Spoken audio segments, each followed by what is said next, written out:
All right. Testing 1, 2, testing 1, 2. All right. Steve, just talk on your end for a second. Test, test, test, test, test, Cool. test, test, test. All right. Philip, talk on your end for a second. Test, All testing right. 1, 2. Let's rock it out. All right. Dr. Jeremy Weiss here, founder of InspiredInsider.com, where I talk with inspirational entrepreneurs and leaders. Today is no different. I am going to introduce Philip Hill, purebredmarketing.com, and Steve Beecham. He runs Hometown Mortgage, and he also does speaking, keynoting, and workshops at stevebeecham.com. But before I formally introduce both of you, I always like to point out other episodes people should check out of the podcast. Steve has an amazing book, actually, I have to say. I listened to it on Audible, Bass-Ackwards Business. We're going to talk about it, The Power of Helping Without Hustling. So some cool authors I've had on. We had Michael Gerber of the E-Myth, one of my favorites. Chris Voss wrote Never Split the Difference, again, one of my favorites. Gino Wickman wrote Traction. It's a great book. And the reason Philip and I met is Jason Swank. So Jason Swank is also a previous guest twice over on the podcast. So thanks, Jason. You're indirectly related to making this happen. And this episode is brought to you by Rise 25. At Rise 25, we help businesses give to and connect to your Dream 100 relationships and partnerships. And how do we do that? We actually help you run your podcast. We're an easy button for a company to launch and run a podcast. We do accountability, strategy, and the full execution and production. Steve, we call ourselves the magic elves that work in the background to make sure it makes it look easy for the host and the company. For me, and this is one of the reasons I love Steve's book, is number one thing in my life is relationships. I'm always looking at ways to give to my best relationships. And personally, I've found no better way over the past decade to profile the people and companies I most admire on this planet and share with the world what they're working on. And so if you've thought about podcasting, you should. If you have questions, you can go to rise25.com to learn more. And Philip Hill is the founder and CEO of Purebred Marketing. And Purebred is a digital marketing agency focused on igniting the most profitable revenue channels for direct consumer brands. They've driven over $100 million in online sales for their clients. And Philip's going to talk about how they do it. And they do it through relationships. And we're going to talk about that. And Steve Beecham, as I mentioned, CEO and founder of Hometown Mortgage. You can check them out at hometownmoney.com. They have a boutique mortgage company in Georgia originating loans for customers. They specialize in self-employed individuals in unique situations, but he also does workshops, coaching, keynotes, and he's authored the book, as I mentioned, Bass-Ackwards Business. Check it out on Audible. The Power of Helping Without Hustling. You can check it at stevebeecham.com. Philip, Steve, thanks for joining me. Thanks for having us. Let's start off with, we'll talk about what you both do, but a couple lessons, Philip, that you learned from Steve early on in relationships and business. Yeah. So coming out of college, I'd started a company or a couple companies, and one of them was working well. The other, my partner got sick, and I kind of got thrown into real estate of trying to figure out something that I had to do because my path ahead of me just got abruptly ended. And Steve, being in the mortgage business, he knew my dad. We knew a bunch of the same people, really. And my dad was like, you need to go talk to Beecham. He helped me so immensely with really no expectation of a 21, 22-year-old probably sending him much business at all. He helped me from teaching me all about referral marketing, how to make a name for yourself, every connection that I could imagine that he would hook me up with. And then on the back end of that, he just kept sending me these leads.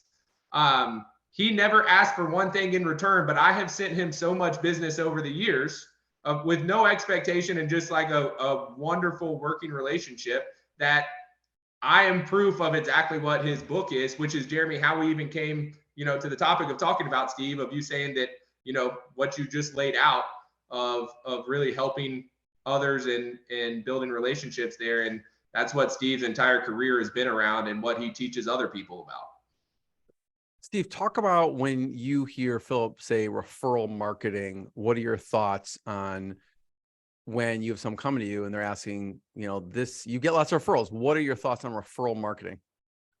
Well, first of all, I need to get Philip to preach at my funeral because that's pretty damn good.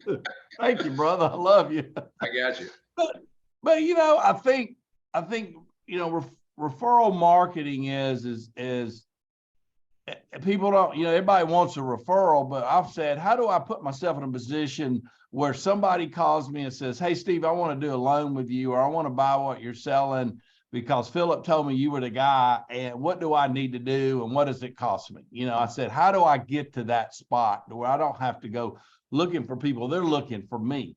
And then I like to tell the story that I kind of unexpectedly met Jeff Foxworthy. He was a founder of a school that my kids were in, and I met him in the parking lot, and he would already finished speaking, and I was kind of going in the school, and he stopped and he said, hey man, I'm Jeff. I said, I'm Beach, where are you from? You got kids in here? So he asked me all these questions about me. And then he finally said, I'm running late, I got to go. And he leaves. And I thought, you know what? That's the first phase of that, is we all want to vomit on everybody about how great we are. What happens if you say, forget about me? It doesn't really matter about me. It's about you. And I want you to feel important to me. And I want to make sure that I help you with whatever is important to you. And so from that moment when this celebrity spent his time and questions about me, I realized that I had to start focusing on that. So I started doing that. And then the second piece of that was, as I was reading the book, and I wish I could think of the book, but the guy was talking about, hey, people give, but just because they give doesn't mean they get.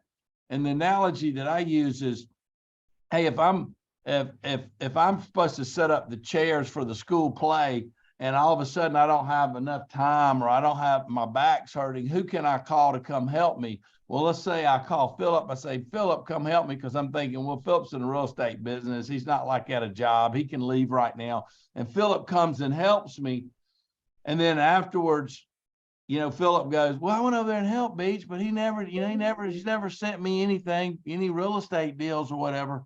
So this guy was saying, well, just because you give doesn't mean you get back. He said, you got to give in a wow sort of experience. And so if I call Philip, I say, Philip, I need some help setting these chairs up. And Philip shows up and he's got 6 football players with him. He goes, boys, let's knock this out. Hey, Beach, what time you want me to be back and bring these boys back? We want to help you take these chairs down. How can I help you do that? And then I go, wow, that was way more than what I expected Philip to do. And so reciprocity, getting a referral, is about creating the wow in somebody else. So it's not only about giving, it's about giving more than what is asked. And that's where a lot of people lose out on getting a referral. I would love to hear your thoughts on both of your thoughts. And Steve, start with, how do you think about giving with no expectation? Like you were saying, because some people, there's a really good book by Adam Grant. And he talks about givers, matchers, takers. And then he said, givers are the least successful, but they're also the most successful, right? How do you think about giving without expectation? That's what I do all day long. So this is kind of ties into another thing that I've learned later. And so we're going to do a little sidebar here, but a lot of people work on trying to find something they're passionate about. And what I've discovered is you really need to find something to do that's purposeful. And purpose to me is different than passion, right? I can be passionate about riding my motorcycle, which I love to do, but that doesn't mean that that's a business I'm going to be in. So if I find what's purposeful in my life, what's my calling, what am I here to do, then I can take that purpose and put that into my work. So my purpose is to help people get from where they are to where they want to go. That's kind of how I define it. It took me a while to get there, but that's the way I see the world. So when somebody walks in to get a mortgage, I think they're living here and they want to go there. So I need to help them get from here to there. Or Philip comes in and says, hey, I'm here with my business and I really need to get here with my business. I see that the same way. And so that's my job in my village, to help people get from where they are to where they want to go. And so that's what I try to express with everybody I'm doing. And I see it more from a calling standpoint than from a business standpoint. And then you got to have a business. I call it your widget, whatever your business is. It has to be a business that allows you to express that purpose. So some businesses won't allow you to express your purpose. And if that's the case, you probably don't like your job.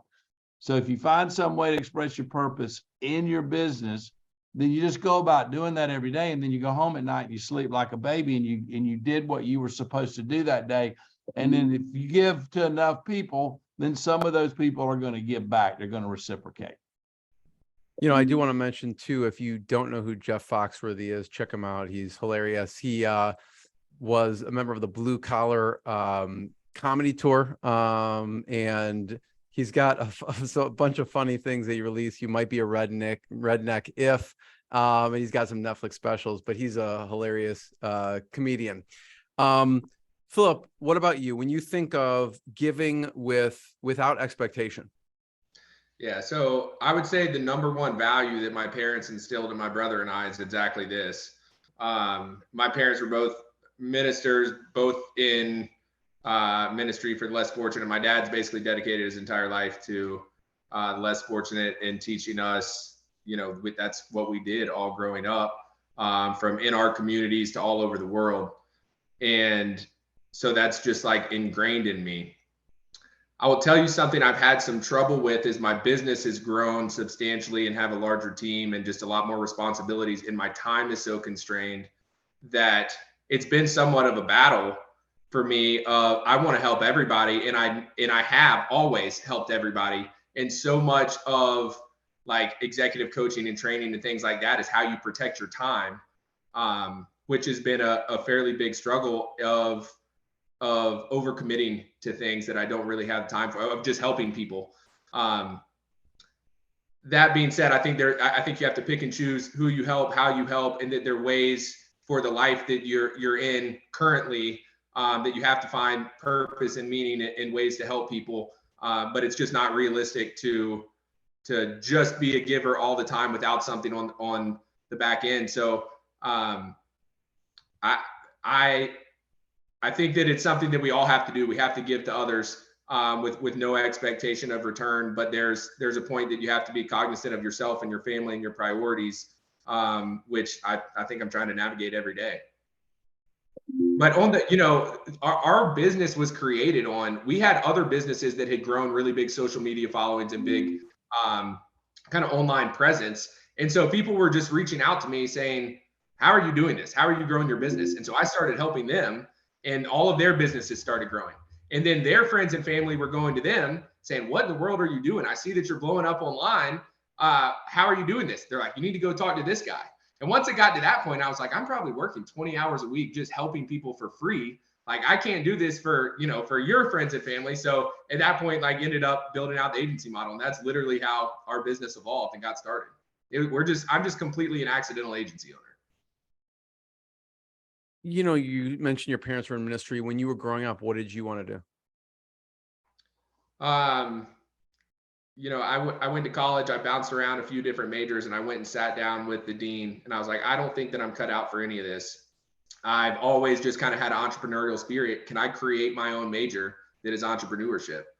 And so he sat down. It took a few meetings of like kind of convincing, and we sat down and made a curriculum together. And one of those curriculums was actually creating a real business. And that business just happened to take off, and I dropped out of school with 18 hours left due to that.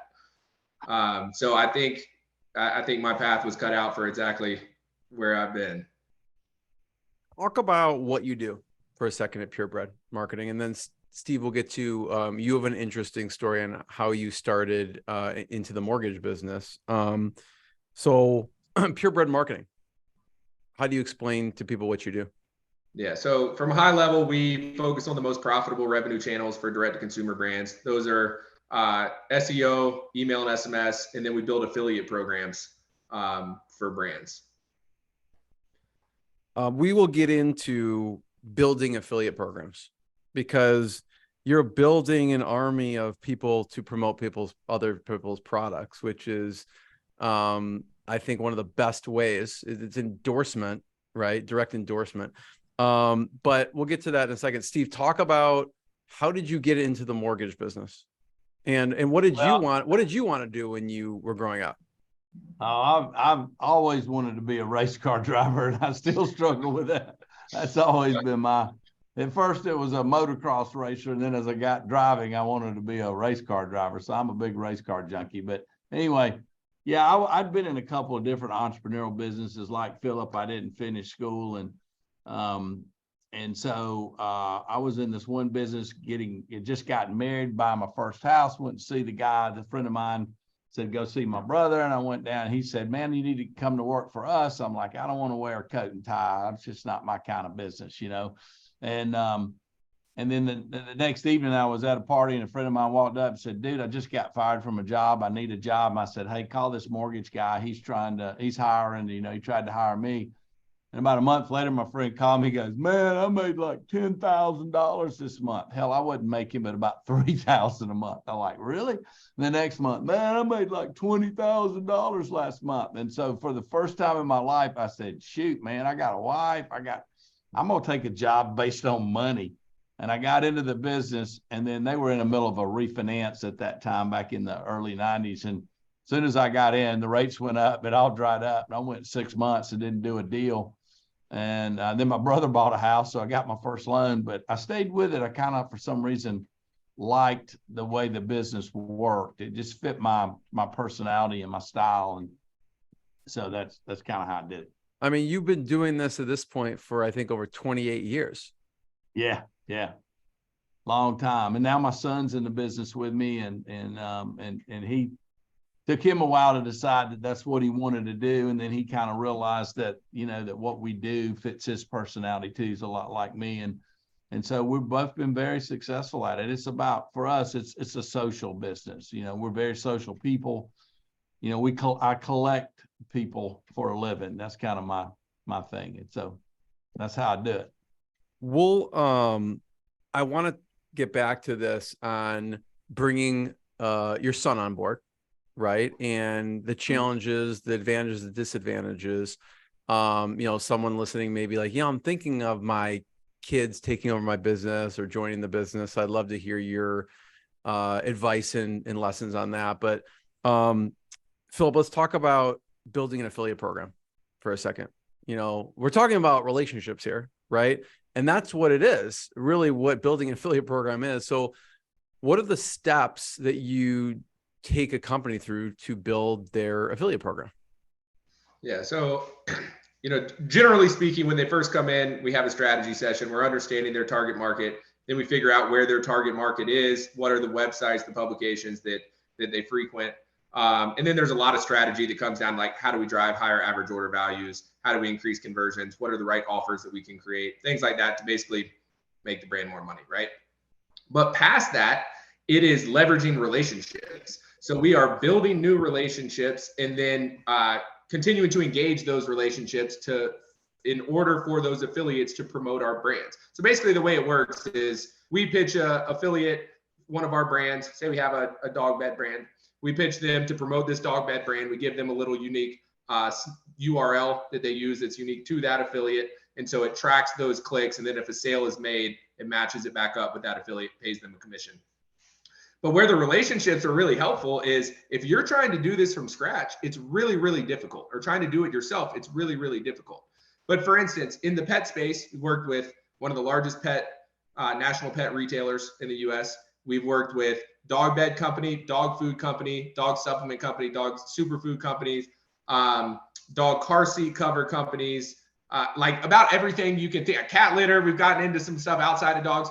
So when we go back and recruit a new pet brand, we already have all these relationships. They know who Purebred is. They know the name of the people on the other side of that. They know the reputation that we're going to vet these brands to make sure we're only bringing them quality brands that are going to make them money, and their earnings per click, which is the metric they look at, is going to be as high as possible.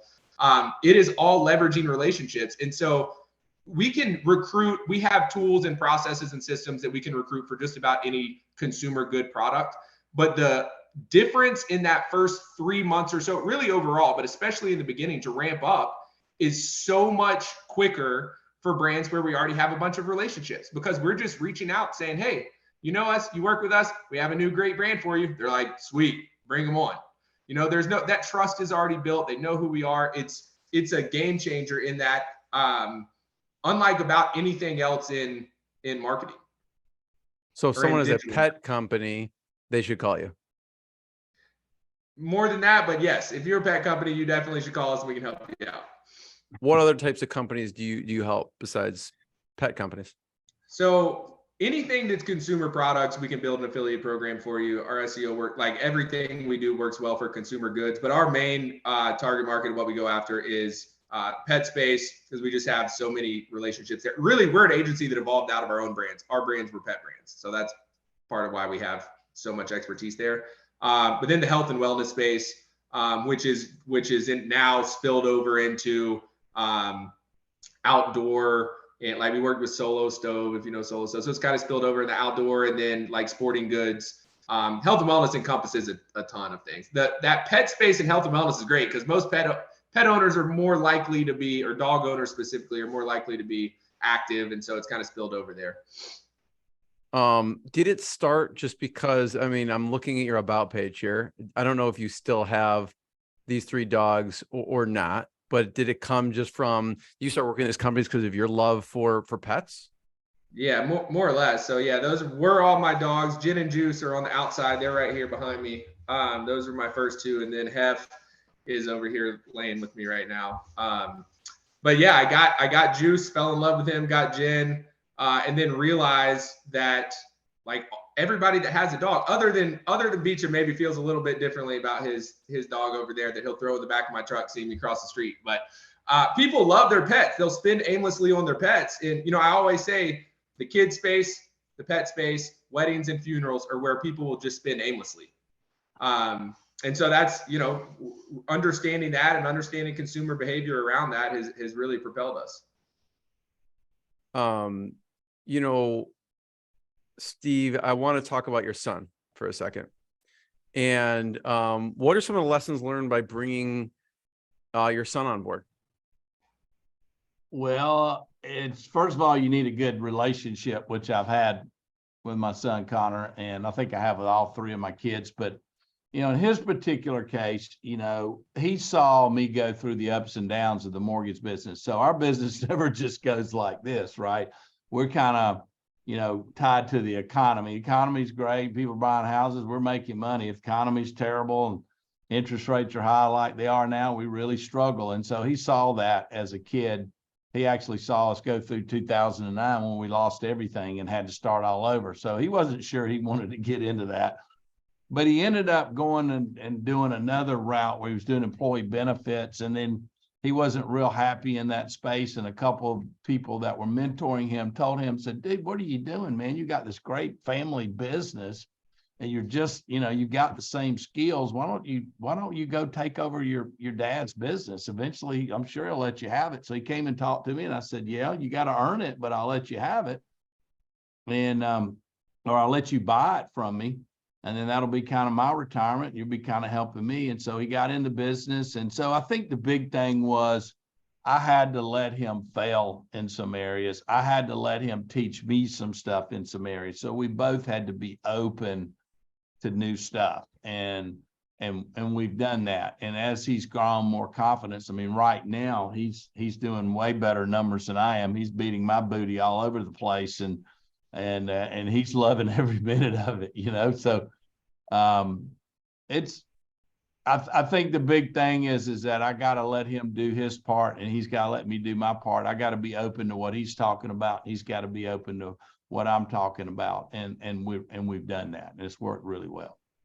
Yeah, I know you said relationships are the number one thing for you as well. And I'm sure people proceed with caution in this regard because they don't want to ruin their relationship with a family member. It doesn't have to be a son or daughter. It could be a family member. And that's a concern. What were the things that you made sure to put in place, or I don't know what ground rules you lay to make sure it doesn't ruin the relationship, right? Because it's easy to bring work back home with us. Yeah, but we in our world, we live our work 24/7. So, I mean, we just work whenever the deal comes and we work on while we're on vacation and all. And so he's used to that. So that was easy for him because that was not unnatural in him seeing me do that. I'm at the ballpark and I get a phone call from an agent, do I take the call or not? And you just kind of have to work through what's important and what's not important. So I don't think we have a problem with that, but here's the big thing that I think about in relationships, and it kind of goes a little bit back to this Jeff Foxworthy thing, and I call it sort of my sex story.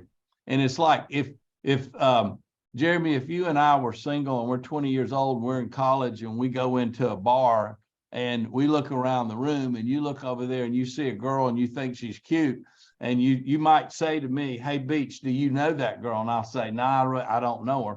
So now Jeremy's got to make a decision. And that decision is probably, am I going to go make this cold call or am I not going to make this cold call, right? So let's say you decide you're going to make this cold call. And so like most people that go on a cold call, you've got to have something in your hand.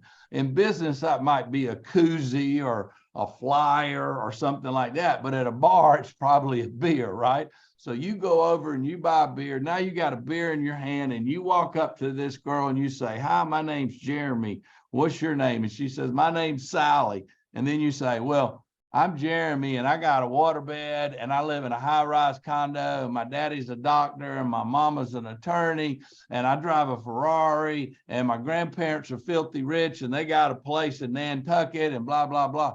Well, that girl's going to go, I don't want to talk to this jerk, right? Well, I realize that that's what most of us do in sales. We walk in and say, hey, dude, stop what you're doing. Buy my stuff. I'm the greatest thing since sliced bread. It doesn't work. So what works is you go over there and you say, hi, I'm Jeremy. What's your name? I'm Sally. Sally, where are you from? What are you studying? Where do you do? What do you have fun doing? Blah, blah. The conversation is all about her. All the focus is about her. And then what happens to her is she sits there and you ask her these questions. And then at some point in time, she goes, you know, he doesn't look like an axe murderer. He looks like a fairly nice looking guy. And then what does she do?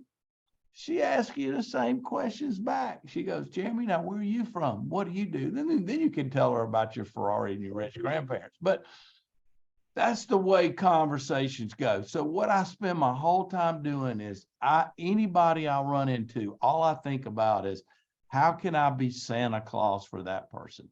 And so I just pour in if they need to meet people, if they need to meet companies. I try everything I can to help those people be successful.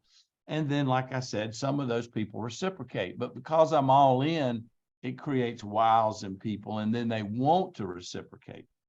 And so I think that's the biggest thing is that I learned that I don't have to wait to see if that's going to be something that's going to reciprocate back to me. I'm just all in with everybody for anything. And so I keep a really large, pretty good database. And what I do is I spend most of my time calling all the warm people that I know, not the cold people that I know. So as I meet somebody and I have them in my phone, every day I'm calling 20 to 40 people to say, hey, man, how you doing? How can I help you? How's the world treating you? And that's all I do. And then sometime along the day, somebody calls me and goes, hey, man, Jeremy told me you were the guy I got to do business with. Bam. And nobody's asking me about my price. Nobody's asking me about my interest rate. Somebody pre-sold them to call me. And that, to me, is the world I operate in. That's what I'm trying to do. I love it. What made you, I'm going to pull up this for a second, Steve. What made you decide to write the book, the first book? So if you're looking at the video, by the way, you can see we're at stevebeecham.com. We're at the books page. He's got 3 books here. The Bass-Ackwards Business book, what I talked about. He also has What's Your Buzz and also the tapes we play in our head. But what made you decide to write the first one?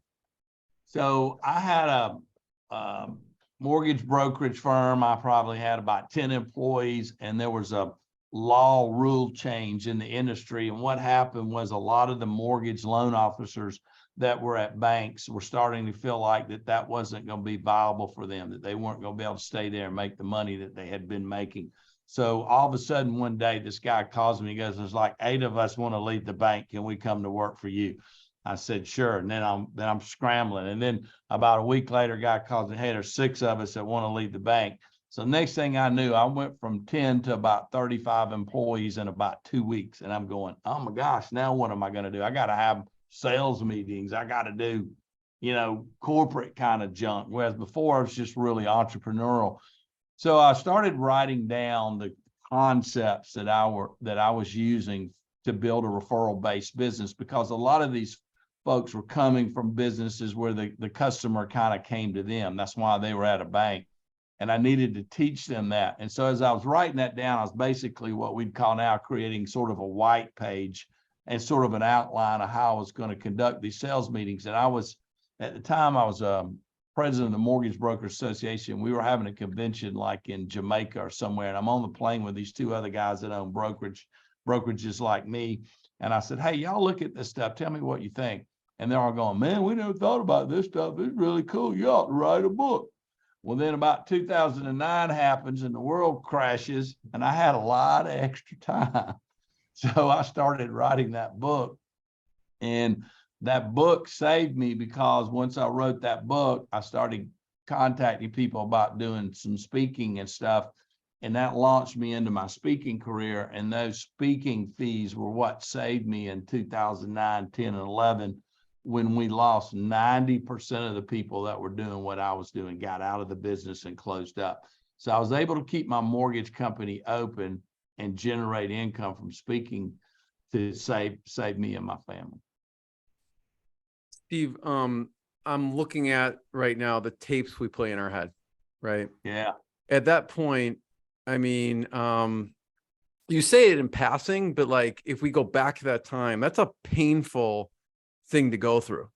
What are you thinking in your head at that time? How do you get through that time out the other end? Because people obviously see, oh, this is a successful mortgage company, has probably always been successful. They don't see the hard times. What were you thinking at that time? So I'd spent a lot of time when I wrote that first book trying to interview highly successful people. And one of the people that I ended up interviewing was a kid a guy I went to high school with, who was a small guy, but he was the best athlete anywhere in this part of the country.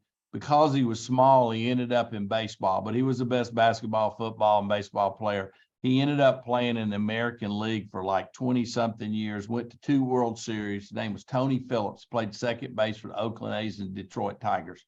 And I went to high school with him. Well, he had retired about that time, and I ran into him, and I got in this conversation with him, and he said he lived out in Phoenix. And I said, I'm going to be out there in a month or 2. He was in town, like visiting his mom and dad. I said, I'm going to be out there for a speech. I said, I'd love to go have a beer with you. So I called him. And I said, hey, I'm flying in tomorrow. He said, I'm going to pick you up at the airport. And I said, no, man, I got a rental car. He said, no, I'm picking you up at the airport. So he picked me up at the airport, and we're driving in the car. And I said, Tony, I said, you know what, dude? I said, I really don't know. What's your situation? Are you married? You single? He said, Beach, my wife and I are separated right now. He said, but we're going to get back together. I said, really? He said, yeah, Beach, my shit always works out. And I went, oh, yeah? He said, yeah. And then we got to his house. I said, what are you doing now that you're not playing baseball? And he picks up this baseball in his garage, and it's got numbers 1, 2, and 3 on this ball. He said, I've been going down to the batting cages, and I've been watching these dads trying to teach these kids how to catch. So I took a ball, and I made a magic marker on it with 1, 2, and 3, and I'd say, catch it on 1. And he said it got to where they would watch the ball go into their glove. So he said, I'm making these balls, and I'm going to start selling these balls, and I'm going to make a bunch of money off of it, Beach, because my shit always works out. And I realized, and so that weekend I was with him, I heard him say that hundreds of times. My shit always works out. And I realized that that's how this kid that didn't have the best situation and wasn't the biggest kid in the world ended up in Major League Baseball, because he believed in his mind that his shit always worked out. And so when my stuff went down the tubes and I was losing everything, I kept saying to myself, my shit's going to work out. My shit's going to work out. My shit's going to work out. And that's what got me through 2009 and the crash. Is this him right here? There. That's him. This is him. Yeah, I've heard of him before for sure. I follow baseball pretty closely. This is great. Yeah, he passed away recently, had a heart attack. Yeah, so it's terrible. I miss him. But just that one weekend gave me that tape to play. And then as I started interviewing highly successful people, I started realizing that there's a lot of successful people have this really sort of short, quick tape that they consistently play over and over. That's a proactive, positive tape. And that people that aren't successful are paying a short negative tape.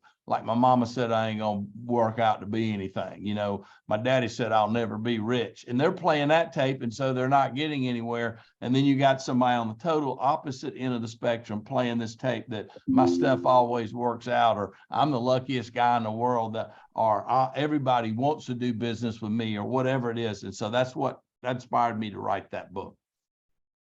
That's awesome. Steve, thanks for sharing that. Fill up on that. What are some of the things for you that you play in your head? Because you've always been entrepreneurial, you always started businesses. What are some of the things that you play in your head to keep you going?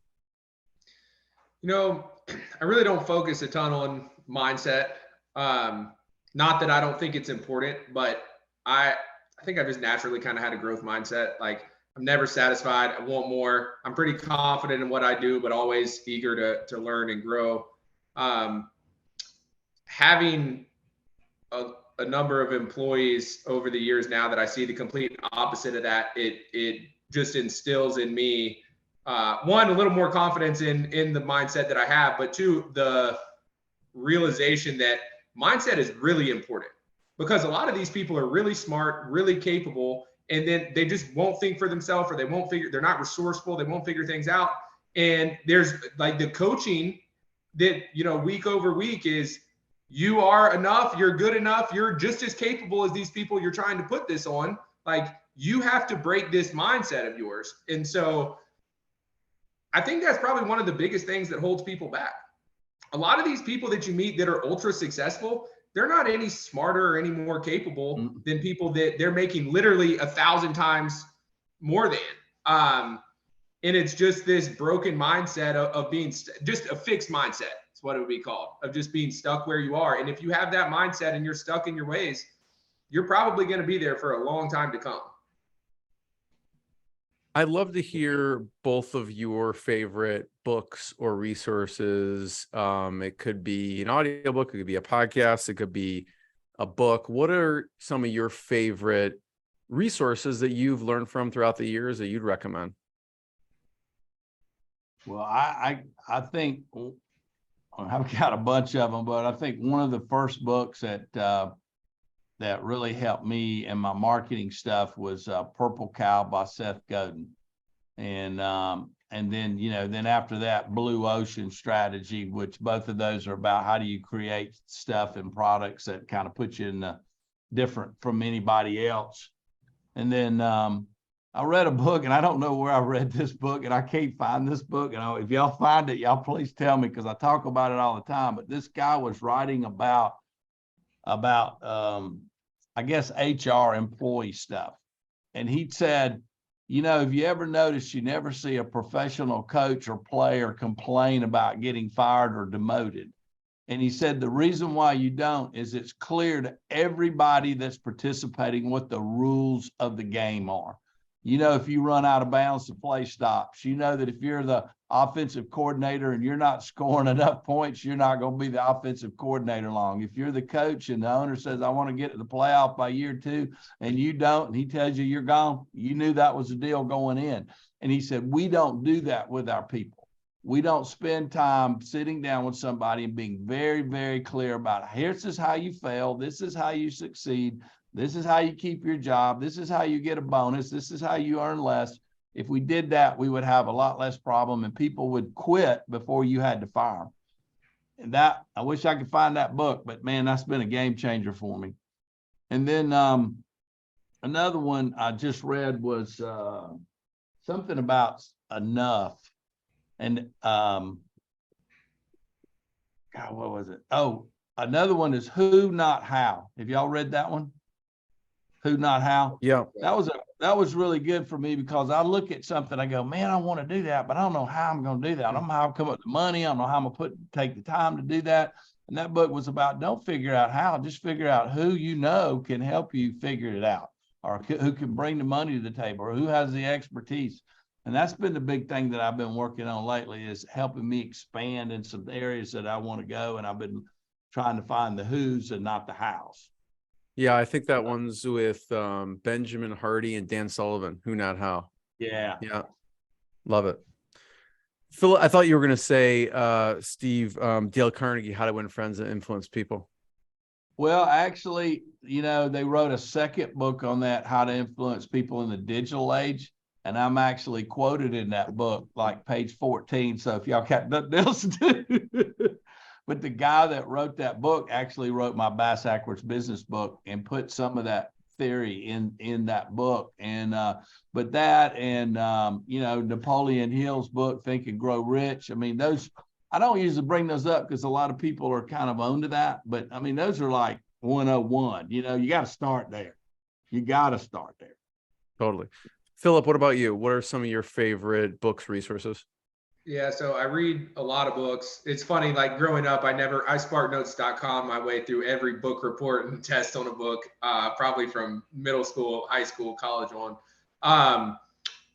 I started out reading some of those, like Think and Grow Rich and Rich Dad, Poor Dad. And those are, kind of simple concepts to understand.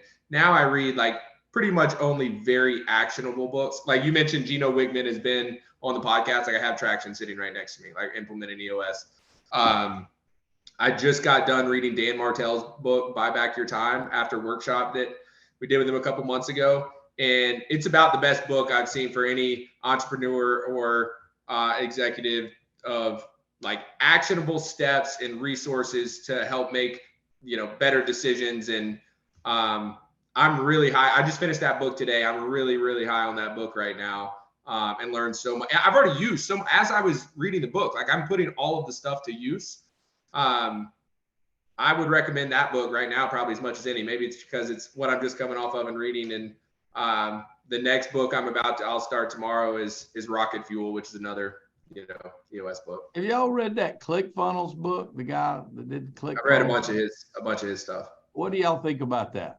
I think Russell Brunson's the best direct response marketer there is, other than maybe Dan Kennedy.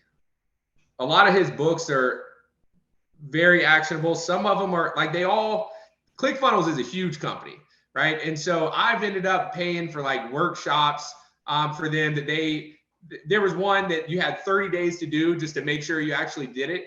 And the workbook that they send you in the mail, I didn't get till after my 30 days. So like they got my money and I didn't even have a chance to do it. And then it was just a debacle trying to get it back. But I think that Russell Brunson, I think he's probably a very good human being. And I don't think there is anybody better to learn direct response marketing from than him. But you know what? That same stuff, I'm reading one of his books right now, and that same strategies that you're doing to put together those funnels is really the same strategy you need to do any business, even if it's not an online business, telling your story. The way they do it and what ClickFunnels is built to do is just so scalable. It's like testing all these offers. You find an offer that works, you just throw money on it, and then that gasoline just lights it up. Yeah. Yeah. I think it's a great book for anybody in any business. Which book are you reading? It's in the house. I don't know. But it's I don't know. I think it's his most recent one, but they have a bunch. There's like expert secrets, there's traffic secrets, there's expert secrets. Expert secrets. Okay. It's funny you mentioned that, Steve, because when their stuff comes out, I will go to their website, I will buy the book, and then I will buy the upsell. And then I just follow their just from a marketing perspective to see what they're doing, how they communicate with me. And I will just buy the stuff just to learn from what they're actually doing. I mean, the stuff is good too. And I'm going to share it with in a second. May rest in peace, Dave Woodward, who was with ClickFunnels. He's not alive anymore, unfortunately, but he talked about and broke down their funnel on the podcast on how they're like webinar funnel, their book webinar funnel, and how they started, they funded ClickFunnels through webinars and how they sell on the back of webinars. So he walked through the process on it. It was really cool. And you mentioned, Philip, Rocket Fuel was an interview I did with Mark Winters, who co-wrote Rocket Fuel with Gino Wickman. And I think they have a free quiz on their website somewhere where you can see like if you're a visionary or integrator or what degrees, but that's also phenomenal. I don't need to take any of those tests. You know what it is. Oh, Visionary all the way. all the way. Um, We do these psychological assessments for hiring now, and it would tell you very clearly when I've taken mine. If I had to apply for a job and somebody gave me these assessments, I wouldn't get a job anywhere. Nobody would hire me. but I just want to thank both of you. Thank you for sharing your stories, your wisdom. Everyone can check out purebredmarketing.com to learn more. You can check out stevebeecham.com to learn more, and check out his books and everything else. And I just wanted the first one. Thank you both for joining me. Thanks, everyone. Thanks for having us. Enjoyed it.